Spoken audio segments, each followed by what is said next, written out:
కూడా వస్తుంది. అంతర్జాతీయ యోగా దినోత్సవాన్ని పురస్కరించుకుని విశాఖలో భారీ స్థాయిలో సన్నాహక కార్యక్రమాలు ప్రారంభమయ్యాయి. విశాఖ పోలీస్ కమిషనరేట్ ఆధ్వర్యంలో యోగాంధ్ర కార్యక్రమం ఘనంగా జరిగింది. ఈ కార్యక్రమంలో రాష్ట్ర హోంమంత్రి వంగలపూడి అనిత ముఖ్య అతిథిగా విచ్చేశారు. అంతర్జాతీయ యోగా దినోత్సవం విశాఖలో నిర్వహించడం గర్వకారణంగా ఉందన్నారు. యోగా జీవన విధానంలో భాగం కావాలన్నారు. ప్రతిరోజు కనీసం 1 గంట సమయం యోగాకు కేటాయిస్తే రోజంతా ఉత్సాహంగా గడిపేందుకు వీలుంటుందన్నారు. జూన్ 21న జరిగే యోగా దినోత్సవానికి ప్రధాని మోడీ హాజరవుతున్నారన్నారు. ఈ కార్యక్రమానికి ఇన్ఛార్జ్ మంత్రి డోలబాల వీరాంజనేయ స్వామి, ప్రభుత్వ విప్ గణబాబు, ఎమ్మెల్సీ వేపాడ చిరంజీవి అధికారులు ఈ కార్యక్రమానికి హాజరయ్యారు.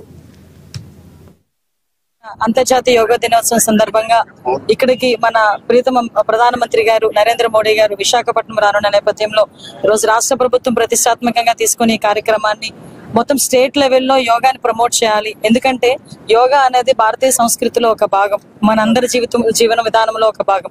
ఇటువంటి యోగా ప్రపంచానికి యోగాని బహుమతిగా ఇచ్చిన భారతదేశంలో ఈరోజు యోగా దినోత్సవం, ఈరోజు ప్రపంచ యోగా దినోత్సవం 21వ తారీఖున మన ఆంధ్రప్రదేశ్ లో అతి ముఖ్యంగా సముద్ర తీరాన ఎంతో కనువిందైన విశాఖ తీరంలో ఈ రోజు మనం జరుపుకోబోతున్నందుకు నిజంగా చాలా సంతోషపడాలి, చాలా ఆనందంగా భావించాలి, అదృష్టం కింద కూడా భావించాలి.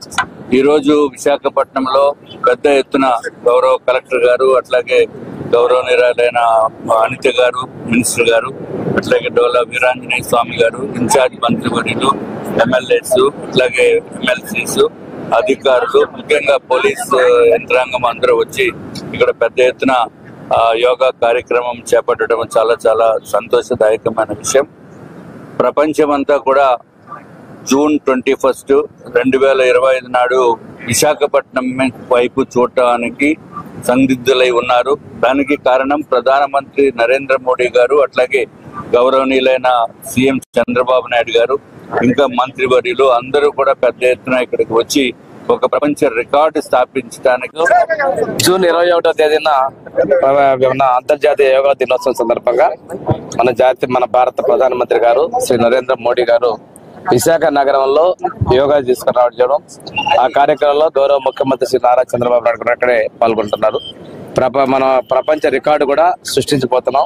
విశాఖ నగరంలో 5 లక్షల మందితో యోగా నిర్వహించడం, మన రాష్ట్ర వ్యాప్తంగా 2 కోట్ల మంది కార్యక్రమాన్ని నిర్వహించి ఒక రికార్డు సృష్టించాలనే లక్ష్యంతో రాష్ట్ర ప్రభుత్వం ప్రతి ఒక్కరూ రక్తదానం